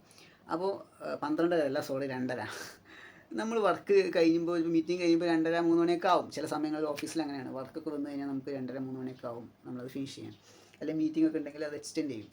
അപ്പോൾ ആ സമയത്ത് ഇവ ഇങ്ങനെ ഷൗട്ട് ചെയ്യേണ്ടത്, നമുക്ക് കഴിക്കുക, പോവാ ഇങ്ങനെ പിൻ ചെയ്യുകയും ഇങ്ങനെ ടീംസിൽ പിൻ ചെയ്യും. Shine are you V can go for lunch എന്നൊക്കെ പറഞ്ഞിട്ട് ഇങ്ങനെ പിൻ ചെയ്തുകൊണ്ടിരിക്കും. അപ്പോൾ പിങ്സ് ഇങ്ങനെ വരും, ഒരു 100 പിങ്സ് വരും. എൻ്റെ ഫോണിൽ മെസ്സേജ് അയക്കും, we can go for lunch എന്ന് പറഞ്ഞിട്ട്. അപ്പോൾ ഞാൻ അവരുടെ അടുത്ത് പറയും, please wait bro, will come in 2 minutes, I will come 5 minutes എന്നൊക്കെ പറഞ്ഞ് അങ്ങനെ റിപ്ലൈ കൊടുക്കും. അപ്പോൾ ഇത് ആയിക്കഴിഞ്ഞാൽ അവൻ്റെ അടുത്ത് വന്ന് ഷൗട്ട് ചെയ്യും, ഫുഡ് കഴിക്കണ്ടേ, അങ്ങനെയാണ്. ഇതാണ് പേഷ്യൻസ് ഇല്ല എന്ന് പറയുന്നത്, സോറി. അപ്പോൾ ഇതാണ് പറയുന്നത്, നമുക്കത് വേണം. ഇപ്പം ഞാനൊക്കെ മാക്സിമം പിടിച്ചു വെക്കും. പിടിച്ചു നിൽക്കാൻ പറ്റണം, അതാണ് പേഷ്യൻസ് എന്ന് പറയുന്നത്. എക്സാമ്പിൾ പറഞ്ഞാണ്. അപ്പോൾ ഇത് സംഭവം ഞാൻ പഠിച്ചു ലൈഫിൽ. ഒരു നേരം ഫുഡ് ഇപ്പോൾ കിട്ടിയില്ലെങ്കിൽ അടുത്ത നമ്മളത് മാനേജ് ചെയ്യും. പേഷ്യൻസാണിത്, വളരെ ഇമ്പോർട്ടൻറ്റ് സംഭവമാണിത്. ഇതൊക്കെ നമ്മൾ പഠിച്ചിരിക്കണം ലൈഫിൽ. നമുക്ക് സിറ്റുവേഷൻ വന്നു കഴിഞ്ഞാൽ ഇപ്പോൾ നമുക്ക് വരും എന്നല്ല പറഞ്ഞ്, സപ്പോസ് വന്നാൽ നമുക്കിതൊക്കെ അറിഞ്ഞിരിക്കേണ്ട കാര്യങ്ങളാണ്. ഓക്കെ, അപ്പോൾ ഇങ്ങനെ കുറേ സംഭവങ്ങളുണ്ട്. ഇതൊക്കെ നമ്മൾ മനസ്സിലാക്കിയിരിക്കണം. കേസ് മാത്രമല്ല, പല കേസുകളും എടുത്തു നോക്കിയാൽ നമുക്ക് വേണ്ട ഒരു സാധനമാണ് പേഷ്യൻസാണ്. ചിലപ്പോൾ നമുക്ക് കിടക്കാൻ ബെഡ് കിട്ടിയിട്ടില്ലെങ്കിൽ തറയിൽ കിടക്കേണ്ടി വരും. ഞാൻ കിടന്നിട്ടുണ്ട് തറയിൽ, ഒരുപാട് വട്ടം തറയിൽ കിടന്നിട്ടുണ്ട്, പായി കിടന്നിട്ടുണ്ട്. ഭക്ഷണം 1 നേരം 2 നേരം 3 നേരം ഇല്ലാതെ നിന്നിട്ടുണ്ട്, പിടിച്ച് നിന്നിട്ടുണ്ട്, വെള്ളം മാത്രം കുടിച്ച് പിടിച്ച് നിന്നിട്ടുണ്ട്. അങ്ങനെ പല സിറ്റുവേഷനിലൂടെ പോയിട്ടുണ്ട്. ചൂടുള്ള ഷീറ്റിൻ്റെ താഴെ കിടന്നിട്ടുണ്ട്, റൂമിൽ AC-യോ ഫാനോ ഒന്നുമില്ല, അങ്ങനെയൊക്കെ കിടന്നിട്ടുണ്ട്. നമുക്ക് അവസ്ഥ അങ്ങനെയാണ്. അവസ്ഥ നമ്മൾ മാനേജ് ചെയ്യുക. മാനേജ്മെൻറ്റ് നമ്മൾ പഠിക്കണം. ഓരോ കാര്യം നമ്മൾ മാനേജ് ചെയ്ത് ക്ഷമിച്ച് പേഷ്യൻ്റായിട്ട് പഠിക്കണം. ഓക്കെ, അപ്പോൾ ഇതൊക്കെയാണ് പറഞ്ഞു വരുന്നത്. അപ്പോൾ ഇതൊക്കെ ഞാൻ പഠിച്ച പാഠങ്ങളാണ് ലൈഫിൽ. ഇതൊക്കെ ഞാൻ ഉണ്ടാക്കിയെടുത്ത സംഭവങ്ങളാണ്. ഇതൊക്കെ എൻ്റെ ഒരു ഭാഗമാണ്, നമ്മളെ ഒരു 6 വർഷത്തെ ഒരു ഭാഗമാണ്. അപ്പം എൻ്റെ ക്യാരക്ടർ ഞാൻ പക്ക മാറ്റി. ഞാൻ എത്രത്തോളം എന്നെ മാറ്റാൻ പറ്റുമോ അത്രത്തോളം ഞാൻ എൻ്റെ നെഗറ്റീവ്സിനെ മാറ്റിയെടുത്തു തന്നെ എനിക്ക് പറയാം. ഈ നമ്മൾ അഡ്ജസ്റ്റ്മെൻറ്റ് സംഭവമുണ്ട്, നമ്മൾ എന്തിനും അഡ്ജസ്റ്റ് ചെയ്യുക, അതൊരു വലിയൊരു സ്കില്ലാണ്, വലിയൊരു സംഭവമാണ്. ഞാൻ എൻ്റെ ലൈഫിൽ ഈ 6 വർഷം കൊണ്ട് ആ സംഭവം നല്ല പോലെ മാനേജ് ചെയ്തിട്ടുണ്ട്. ഈ അഡ്ജസ്റ്റ്മെൻറ്റ് ചെയ്യുന്ന സംഭവം അത് ഏറ്റവും ഇമ്പോർട്ടൻ്റ് ആയ സംഭവമാണ്. ഈ പേഷ്യൻസും അഡ്ജസ്റ്റ്മെൻറ്റൊക്കെ ഏകദേശം ഒന്ന് തന്നെയാണ്, കണക്റ്റഡാണ്. നമുക്ക് ക്ഷമിക്കുക, നമ്മൾ അഡ്ജസ്റ്റ് ചെയ്യുക, ഇത് ഏറ്റവും എൻ്റെ ലൈഫിൽ ഞാൻ ഉണ്ടാക്കിയെടുത്തൊരു സ്കില്ലാണ് കേട്ടോ. അപ്പോൾ എന്ത് സിറ്റുവേഷൻ ആയാലും, ഇപ്പം ഒരു ചോറ് ഒരു കറി മതി, എനിക്കത് മതി. അതിൽ ഇനി ഉപ്പില്ലെങ്കിലും മുളകില്ലെങ്കിലും ഞാൻ കഴിക്കും. അതാണ് ഒരു അഡ്ജസ്റ്റ്മെൻറ്റ് ഞാൻ ചെയ്യുന്നൊരു സംഭവം. പണ്ട് വീട്ടിൽ അങ്ങനെയല്ല, ഉമ്മ ഉണ്ടാക്കി തന്ന എന്തിനും ഞാൻ കുറ്റം പറയാറുണ്ടായിരുന്നു. സത്യം പറഞ്ഞാൽ ഇപ്പോൾ അതൊക്കെ ആലോചിക്കുമ്പോൾ എനിക്ക് വിഷമമാണ്. കാരണം ഞാൻ എന്തിനങ്ങനെ അന്ന് പറഞ്ഞു എന്നൊക്കെ ഓർക്കുമ്പോൾ ഉമ്മ ഇപ്പോഴും അങ്ങനെ ഓർക്കും. ഉമ്മയുടെ അന്നത്തെ ഫേസ്, ഉമ്മ അങ്ങനെ സങ്കടപ്പെട്ട് നിൽക്കുന്നത്, ഈ കുട്ടി എന്തെങ്ങനെയെന്നൊക്കെ വിചാരിച്ചിട്ട്. ഞാൻ പറഞ്ഞില്ല എൻ്റെ ക്യാരക്ടർ വളരെ മോശമായിരുന്നു. എന്തിനും കുറ്റം പറയും. അങ്ങനെ ഭയങ്കര ഇതായിരുന്നു, ഭയങ്കര ഒരു ബാഡ് ക്യാരക്ടറായിരുന്നു. പക്ഷേ ഞാനെന്ന വ്യക്തി ഇപ്പോൾ ചോറും ഉപ്പുണ്ടെങ്കിലും ഉപ്പും വെളിച്ചിട്ടുണ്ടെങ്കിൽ അത് കഴിക്കും. അതാണ് ഞാൻ. അങ്ങനെ എന്നെ തന്നെ ഞാൻ കംപ്ലീറ്റ്ലി ചേഞ്ച് ചെയ്തിട്ടുണ്ട് ഒരുപാട് കാര്യങ്ങൾ. അതാണ് പ്രധാനപ്പെട്ട സംഭവം. ഞാൻ ഒരുപാട് കാര്യങ്ങൾ പറഞ്ഞു. പ്രധാനപ്പെട്ട സംഭവം പറയാം. പഠിത്തം. ഡിഗ്രി വരെ ഞാൻ പഠിച്ചിട്ടുണ്ടായിരുന്നു. അതിനുശേഷം ഞാൻ കുറേ കാര്യങ്ങൾ പഠിച്ചു, കുറേ കോഴ്സുകൾ ചെയ്തു, MBA ചെയ്തു. അങ്ങനെ കുറേ സംഭവങ്ങളൊക്കെ ഞാൻ ചെയ്തു. അതൊക്കെ എൻ്റെ ലൈഫിലെ ഏറ്റവും വലിയ അച്ചീവ്മെൻറ്റാണ്. ഇതൊക്കെ ഞാൻ സ്വന്തമായി ചെയ്ത സംഭവങ്ങളാണ്. പഠിത്തം കംപ്ലീറ്റ് ചെയ്യുക എന്നുള്ളതിന് ഏറ്റവും വലിയ ആഗ്രഹമായിരുന്നു. ഇനിയും പഠിക്കാൻ ഇഷ്ടമാണ്, ഇനിയും പഠിക്കാൻ ആഗ്രഹിക്കുന്നുണ്ട്. ഞാൻ ചെയ്യുന്ന ഒരു സംഭവം ഉണ്ട് കേട്ടോ, അത് ഞാൻ പറഞ്ഞുതരാം. ഇപ്പോൾ നമുക്ക് വാട്സപ്പിലായാലും ഇൻസ്റ്റയിലായാലും അല്ലെങ്കിൽ സോഷ്യൽ മീഡിയയിൽ എവിടെയായാലും ഒരുപാട് സംഭവങ്ങൾ വരുമല്ലോ. ഗൂഗിൾ ഫോംസ്, ഒരുപാട് സംഭവങ്ങൾ എന്തൊക്കെ, അതായത് ചിലപ്പോൾ പഠിത്തമായിരിക്കാം, അല്ലെങ്കിൽ എന്തെങ്കിലും ക്ലാസ് ആയിരിക്കാം, സെമിനാർ ആയിരിക്കാം, പ്രസൻറ്റേഷൻ ആയിരിക്കാം, അല്ലെങ്കിൽ എന്തെങ്കിലും വട്ടവർ, എല്ലാം ഞാൻ അപ്ലൈ ചെയ്യും. ഒരു സംഭവം ഞാൻ മിസ് ചെയ്യാറില്ല. വരുന്ന എല്ലാം അപ്ലൈ ചെയ്യും. അപ്പോൾ അതിന് കോൾസ് വരും. എൻ്റെ എലിജിബിലിറ്റി കാര്യമൊക്കെ ഓക്കെ ആണെങ്കിൽ, അല്ലെങ്കിൽ ഞാൻ ഓക്കെ ആണെങ്കിൽ, അവർക്ക് ഓക്കെ ആണെങ്കിൽ കോൾസ് വരും. ആ കോൾസുള്ള ഒട്ടുമിക്ക കാര്യങ്ങളും ഞാൻ അറ്റൻഡ് ചെയ്യാറുണ്ട്, ഞാൻ പോകാറുണ്ട്, എല്ലാം ഞാൻ ചെയ്യാറുണ്ട്. ഓക്കെ, അങ്ങനെ ഒരു പോസിറ്റീവ് കാര്യം ഞാൻ ചെയ്യാറുണ്ട്. അപ്പോൾ അത് ചെയ്യുന്നതുകൊണ്ട് ഗുണം എന്താണെന്ന് വെച്ച് കഴിഞ്ഞാൽ, നമുക്ക് ചിലപ്പോൾ നമ്മുടെ ഇതിനനുസരിച്ചുള്ള ഇത് ഇപ്പോൾ മാച്ചബിൾ ആണെങ്കിൽ, നമ്മുടെ സ്കിൽ മാച്ചബിൾ ആണ്, അല്ലെങ്കിൽ നമുക്ക് പറ്റിയ ജോലി, അല്ലെങ്കിൽ നമുക്ക് പറ്റിയ വട്ടവർ, നമുക്കൊരു ഓപ്പർച്യൂണിറ്റി കിട്ടുകയാണ് ഒരു സംഭവത്തിലൂടെ കയറിപ്പെടാനുള്ള. അങ്ങനെ സംഭവമാണ് ഞാൻ ചെയ്ത ഒരു കാര്യം പറയാം. ആക്ച്വലി എനിക്കൊരു ഫോം, ഗൂഗിൾ ഫോം, ഒരു ഗ്രൂപ്പ് എന്ന് പറഞ്ഞു. ടാറ്റ ഇൻസ്റ്റിറ്റ്യൂട്ട് ഓഫ് മുംബൈയിലുള്ള ഒരു ഇൻസ്റ്റിറ്റ്യൂട്ടിൽ സ്കോളർഷിപ്പോട് കൂടി മാനേജ്മെൻറ്റ് കോഴ്സ് ചെയ്യാനുള്ള ഒരു ഇതായിരുന്നു. ട്രാൻസിന് കൊടുക്കുന്നതായിരുന്നു. ഇന്ത്യയിൽ ആകെ 10 പേരെ അവർ സെലക്ട് ചെയ്യുള്ളൂ. ഏജ് ലിമിറ്റ് 25 വയസ്സാണ് കൊടുത്തിരുന്നത്. അപ്പോൾ ഏജ് ലിമിറ്റ് കണ്ടപ്പോൾ എനിക്കന്ന് 25 അല്ല, എനിക്കന്ന് ഏകദേശം 30 ആയിട്ടുണ്ടായിരുന്നു. എനിക്ക് 34 അപ്പോൾ അന്ന് ഞാനത് കൊടുക്കണോ, 30 29 അങ്ങനെയാണോ, കറക്റ്റ് ഓർമ്മയില്ല. ഓക്കെ, കൊടുക്കണോ കൊടുക്കണ്ടേ എന്നുള്ള ഒരു ഡൗട്ട്. പക്ഷെ ഞാൻ കൊടുത്തു വിടാം. ഭാഗ്യത്തിന് അത് എനിക്ക് കിട്ടുകയും ചെയ്തു കേട്ടോ. അവർ ഏജ് ലിമിറ്റ് നോക്കാതെ തന്നെ വിളിച്ചു. ഏജ് ലിമിറ്റ് ഇൻക്രീസ് ചെയ്തു എന്നാണ് പിന്നെ ഞാൻ അറിഞ്ഞത്. അങ്ങനെ ഞാൻ അവിടെ നിന്ന് കോഴ്സൊക്കെ ചെയ്തു, മാനേജ്മെൻറ്റൊക്കെ മുംബൈയിൽ നിന്ന്. ഇന്ത്യയിൽ നിന്ന് ആകെ ഒരു 10-14 പേര് എടുക്കത്തുള്ളൂ. 14 പേര്, അതിലൊരാൾ ഞാനായിരുന്നു. ഓക്കെ, അവർ ആകെ നോക്കിയത് ഒറ്റ കാര്യം, കോൺഫിഡൻസ് ഉണ്ടോ, ഇത് നിൽക്കുമോ എന്നുള്ള ഒറ്റ കാര്യം. ഇൻ്റർവ്യൂ ചെയ്ത സമയത്ത് അവർ നോക്കിയ ഒരു കാര്യമാണ്. അതാണ്. പിന്നെ ഇൻ്റർവ്യൂവിലൊക്കെ പോയി കഴിഞ്ഞാൽ അവർക്ക് പേടിയാണ്, നമ്മൾ പേടിച്ച് പറിച്ച് സംസാരിക്കുക. പക്ഷേ എൻ്റെ ഒരു ഇത് പറയുകയാണെങ്കിൽ, നമ്മൾ എപ്പോഴും ഫസ്റ്റ് ഇംപ്രഷൻ എപ്പോഴും ബെസ്റ്റ് ആയിരിക്കണം എന്നാണ്. First impression is the best impression. Interview എപ്പോഴും കളറായിരിക്കണം. ഞാൻ എപ്പോഴും ഇൻ്റർവ്യൂ പോയിട്ട് ഞാൻ ഡയറക്റ്റായിട്ട് സ്പീക്ക് ചെയ്യും. എൻ്റെ ഒരു കാര്യം ഞാൻ ഹൈഡ് ചെയ്യാറില്ല. ഞാൻ അവിടെ ചെന്ന് കഴിഞ്ഞാൽ നമ്മൾ അവരെ പോലെ ഒരാളായിട്ട് ഞാൻ സംസാരിക്കുക, അല്ലാതെ നമ്മളൊരു ഇൻ്റർവ്യൂവിന് വന്ന ഒരാളാണ് ബോധത്തിലൊന്നും ഞാൻ സംസാരിക്കുക. ഞാൻ അവിടെ പോയിട്ട് അവരെ പോലെ തന്നെ ഒരാളാണ് എന്ന് വെച്ചിട്ട് ഞാൻ കോൺഫിഡൻ്റ് ആയിട്ട് വേറെ കാര്യങ്ങളൊക്കെ ഞാൻ അങ്ങ് പറയും. അതാണ് ഞാൻ ചെയ്യാറ്. അതുകൊണ്ട് ഒറ്റൊരു കാര്യം പറയാം, ഞാൻ അറ്റൻഡ് ചെയ്തിട്ടുള്ള 90% ഇൻ്റർവ്യൂസ് ഞാൻ ക്വാളിഫൈ ചെയ്തിട്ടുണ്ട്. ഞാൻ ഉറപ്പായിട്ടും പറയാൻ പറ്റും. ഇൻ്റർവ്യൂവിന് പോയി കഴിഞ്ഞാൽ എൻ്റെ ഒരു ഫ്രണ്ട് എപ്പോഴും പറയും, നീ ഇൻ്റർവ്യൂവിന് പെട്ടെന്ന് ക്രാക്ക് ചെയ്യുമല്ലോ. കാരണം എനിക്ക് കിട്ടുമത്, ആ സംഭവം ഞാൻ ക്വാളിഫൈ ചെയ്യും. ഒരു 100-ൽ 90% ഇൻ്റർവ്യൂവും ഞാൻ ക്രാക്ക് ചെയ്തിട്ടുണ്ട്. 10% എക്സെപ്ഷണൽ കേസസ് കിട്ടിയിട്ടില്ല. അതുപോലെ ഞാൻ അറ്റൻഡ് ചെയ്യുന്ന ഏത് ടെസ്റ്റ് ആണെങ്കിലും അത് ക്വാളിഫൈ ചെയ്യാറുണ്ട്. അവിടെ ഞാൻ എടുക്കുന്നൊരു കോൺഫിഡൻറ്റ് ഉണ്ട്. എനിക്ക് സ്കോളർഷിപ്പ് കിട്ടിയിട്ടുണ്ട്, കുറേ സ്കോളർഷിപ്പ്. ഇപ്പോഴും ഇപ്പോൾ ഇവിടെ വർക്ക് ചെയ്ത് കൊടുക്കുന്ന സമയത്ത് എനിക്ക് പ്രസ്റ്റീജ് കമ്പനിയിൽ നിന്ന് ഒരു ഇത് വന്നു, ഓഫർ വന്നു. ഞാനത് പോയില്ല, കാരണം എനിക്ക് ആ സമയത്ത് ഞാൻ എന്തോ ഒരു എനിക്ക് വർക്ക് ഉണ്ടായിരുന്നു, പ്രൊജക്റ്റ് ഉണ്ടായിരുന്നു, ചെയ്തുകൊണ്ടിരിക്കുകയായിരുന്നു, എനിക്ക് പോകാൻ പറ്റില്ല. പ്രസ്റ്റീജിൽ നിന്ന് വന്നു. അതുപോലെ തന്നെ പല കമ്പനീസ്, ആപ്പിളിൻ്റെ ഐഫോണിൽ നിന്ന് എനിക്കൊരു ഓഫർ വന്നു. കുറേ കമ്പനീസിൽ നിന്ന് എനിക്ക് നിരന്തരം ഓഫേഴ്സ് വരുന്നുണ്ട്. ഒരുപാട് ഓഫേഴ്സ് വരുന്നുണ്ട്. ജോലിയുടെ ആയാലും, ഇന്റേൺഷിപ്പ് ആണെങ്കിലും, സ്കോളർഷിപ്പാണ്, മറിച്ച് ജോലി ഓഫർ ഒരുപാട് അവിടെ ഇവിടേക്ക് വരുന്നുണ്ട്. അപ്പോൾ ഇങ്ങനെയുള്ള കുറേ സംഭവങ്ങൾ എന്താണെന്ന് വെച്ച് കഴിഞ്ഞാൽ നിരന്തരം വരുന്നുണ്ട് എനിക്ക്. അപ്പോൾ ഇതാണ് നമ്മളിവിടെ എടുക്കുന്നൊരു സംഭവമുണ്ട്, നമ്മൾ അപ്ലൈ ചെയ്യുന്ന രീതി. ഇവർ ചോദിക്കുന്ന കാര്യങ്ങൾക്ക് നമ്മൾ ആപ്റ്റായിട്ടുള്ള ആൻസർ കൊടുക്കുക. ഇവർ ചോദിക്കുന്ന ചിലപ്പോൾ ഒരു ഗൂഗിൾ ഷീറ്റ് ആയിരിക്കും, ഇതിൽ നമ്മൾ ആപ്റ്റായിട്ടുള്ള ആൻസർ ചെയ്യുക. അങ്ങനെ കാര്യങ്ങളൊക്കെ നമ്മൾ കൊടുത്തു കഴിഞ്ഞാൽ അവരെന്താണോ അവർക്ക് ആവശ്യം നമ്മൾ കറക്റ്റായിട്ട് നമ്മൾ ചെയ്യുക. ഇൻ്റർവ്യൂ ആണെങ്കിൽ ഫേസ് ടു ഫേസ് അല്ലെങ്കിൽ വെർച്വൽ ഇൻ്റർവ്യൂ ആണെങ്കിൽ നമ്മൾ കോൺഫിഡൻ്റ് ആയിട്ട് സംസാരിക്കുക. അത്രേ കാര്യമുള്ളൂ, വേറെ ഒന്നും ഇതിൽ പ്രത്യേകിച്ച് ട്രിക്സ് ഒന്നുമില്ല. ഞാൻ ചെയ്യുന്ന ഒരു സംഭവമാണത്. അപ്പോൾ ഈ 6 വർഷം ഞാൻ വീട് വിട്ടിറങ്ങി 2018 ഒക്ടോബറിലാണ്. അപ്പം ആ സമയം മുതൽ ഇപ്പോൾ 2025 മാർച്ച് ആയിട്ടുണ്ട്. ഏകദേശം 6 വർഷം കഴിഞ്ഞ് 6-7 വർഷമായി, റൈറ്റ്. അപ്പം ഈ സമയം വരെ ലൈഫിൽ എനിക്ക് സക്സസ് മാത്രമേ ഉണ്ടായിട്ടുള്ളൂ. ഫാമിലി ഇല്ല എന്നുള്ള കാര്യം ഒഴിച്ച് 100-ൽ ഞാൻ അതിന് കൊടുക്കുന്ന മാർക്ക് 90 ആണ്. 90. ഒരു 10% എൻ്റെ ഫാമിലി റിലേഷൻഷിപ്പൊക്കെയാണ് ഉദ്ദേശിക്കുന്നത്. ഫെയിലറാണ്. ഈ 10% ഫെയിലിയറാണ്, ഈ 90% സക്സസ് ആണ്. കാരണം എന്താണോ ഞാൻ ആവാൻ പറ്റില്ല എന്ന് വിചാരിച്ച കുറേ ഉണ്ട്, എനിക്കൊന്നും എത്തിപ്പെടാൻ പറ്റില്ല, എത്തിപ്പെടാൻ പറ്റുന്ന രീതിയിലല്ല ഞാൻ പൂജ്യത്തിലാണ്, ഡൗണിലാണ്. ആ ഡൗണിൽ നിന്നാണ് ഞാൻ അപ്പ് ചെയ്ത് വന്നത്. ഓക്കെ, കഷ്ടപ്പാട്, ഒരുപാട് ദുഃഖം, ഒരുപാട് പ്രയാസം, ഇതിനൊക്കെ ഓവർകം ചെയ്ത് വന്നത്. മനസ്സിലായോ? ഇതാണ് ഞാനിതൊക്കെ പറഞ്ഞത് എന്തിനാണെന്ന് ചോദിച്ചു കഴിഞ്ഞാൽ, ലൈഫിൽ നിസ്സാര കാര്യങ്ങൾക്ക് വേണ്ടിയിട്ട് സൂയിസൈഡ് ചെയ്യുന്ന ആൾക്കാരുണ്ട്, ലൈഫ് വേണ്ട, ലൈഫ് അങ്ങനെ ഇങ്ങനെ ഡെസ്പായി നിൽക്കുന്ന ആൾക്കാരുണ്ട് അല്ലേ, നിസ്സാര കാര്യങ്ങൾക്ക് വേണ്ടി. നമ്മൾ എടുത്ത് നോക്കിയാൽ ഒരുപാട് എക്സാമ്പിൾസ് കാണാൻ പറ്റും, ഒരുപാട് നമ്മുടെ സമൂഹത്തിൽ നമ്മൾ ഒരുപാട് എക്സാമ്പിൾസ് കാണാൻ പറ്റും. ഞാൻ ട്രാൻസ്ജെൻഡേഴ്സിൻ്റെ കാര്യങ്ങൾ മാത്രമല്ല പറയുന്നത്, പൊതുവായിട്ട് നമ്മൾ നോക്കുകയാണെങ്കിൽ ഒരുപാട് എക്സാമ്പിൾസ് കാണാൻ പറ്റും. അപ്പോൾ ഈ നിസ്സാര കാര്യങ്ങൾക്ക് വേണ്ടിയിട്ട് നമ്മൾ ലൈഫിൽ ഇങ്ങനെയൊക്കെ നമ്മൾ തിങ്ക് ചെയ്യുക, അല്ലെങ്കിൽ ഇതുപോലെ നമ്മൾ ലൈഫ് നശിപ്പിക്കുന്ന ആൾക്കാർ, ഇപ്പോൾ നമ്മൾ ഒരുപാട് മയക്കുമരുന്നുമായി ബന്ധപ്പെട്ട കാര്യങ്ങൾ, പിന്നെ MDMA, ഇങ്ങനത്തെ ഒരുപാട് കേസുകൾ ലൈഫ് സ്പോയിൽ ചെയ്യുന്ന ഒരുപാട് ആൾക്കാർ നമ്മൾ കാണാറുണ്ട്. ചെറുപ്പക്കാരും ചെറുപ്പക്കാരികളും, okay, youngsters, 2K kids, 2K എന്നൊക്കെ പറയാം. അങ്ങനെ ആൾക്കാർക്ക് ഉള്ളൊരു മെസ്സേജ് ആയിട്ടാണ് പറയണത്. എൻ്റെ 6 വർഷം ഞാൻ യൂസ് ചെയ്തത് ബെസ്റ്റ് വേ ആയിരുന്നു. ഞാൻ പറഞ്ഞില്ല, ബെസ്റ്റ് വേ ആയിരുന്നു. നമ്മൾ ലൈഫിൽ എന്ത് പ്രതിസന്ധി ഉണ്ടെങ്കിലും നമ്മൾ കോൺഫിഡൻ്റ് ആയിട്ട് അതിനെ ഓവർകം ചെയ്ത് നമ്മൾ തന്നെ അതിന് സൊല്യൂഷൻ കണ്ടെത്തണം എന്നാണ് എനിക്ക് പറയാനുള്ളത്. നമ്മൾ തന്നെ ഒരു ഇതിലെത്തിപ്പെടണം. ഇപ്പോൾ ഞാൻ എൻ്റെ കാര്യം പറഞ്ഞു, വട്ടപൂജയായിരുന്നു ഞാൻ. ഈ ഡിഗ്രി വെച്ചിട്ട് ഞാൻ എങ്ങനെ ജീവിക്കും? ഞാൻ ആലോചിച്ചു, ഒരു ഡിഗ്രി മാത്രം ഉണ്ടായിട്ട് അത് ജീവിക്കാൻ പറ്റുമോ? ഒന്നും ഒരു സ്കില്ലില്ലാതെ ഒന്നും കഴിയൂല. അതും ഒരു ട്രാൻസ് ആയിട്ടുള്ള ഒരു വ്യക്തി ഞാൻ. എൻ്റെ സർട്ടിഫിക്കറ്റൊക്കെ പഴയ പേരിൽ, അതൊക്കെ ഞാൻ മാറ്റിയെടുത്തു. ഞാൻ ഗസ് ചെയ്തതെല്ലാം ഇതൊക്കെ ഓവർകം ചെയ്ത് വരണം. സർജറി കാര്യങ്ങൾ വേറെ, ട്രീറ്റ്മെൻറ്റ് വേറെ, ഇങ്ങളെല്ലാം മെൻ്റലി ആരും സപ്പോർട്ടില്ല, ഫാമിലിയിൽ ഒന്നുമില്ല. അതിനൊക്കെ ഓവർകം ചെയ്ത് നമ്മൾ ഇവിടെ വരെ എത്തി.